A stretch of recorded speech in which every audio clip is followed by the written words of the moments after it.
নিয়েছি কয়েকটা শুকনো লঙ্কা, কাশ্মীরি লাল লঙ্কার গুঁড়ো, আর কিছু গোলমরিচ, আর নিলাম কিছু বাদাম, ধনেপাতার ডাঁটি আর আদা রসুনের মধ্যে দিয়ে পেস্ট করে নেব।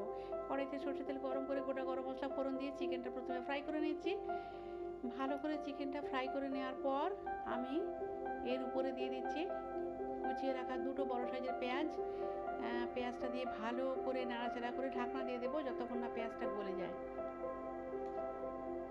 গলে যাওয়া পর্যন্ত অপেক্ষা করব। তারপর ফিরে এসেছি, এখন দিচ্ছি হলুদের গুঁড়ো, আর দিলাম ধনে জিরে গুঁড়ো, আর দেবো গরম মশলা দিয়ে দেবো, দিয়ে ভালো করে আবারও কষিয়ে নেব। কষিয়ে নিচ্ছি, ভালো করে কষিয়ে নেওয়ার পর এখন আমি দিয়ে দিচ্ছি বানিয়ে রাখা পেস্ট, দিয়ে আবারও ভালো করে কষিয়ে নিয়ে একটু সময় ঢাকনা দিয়ে দেবো।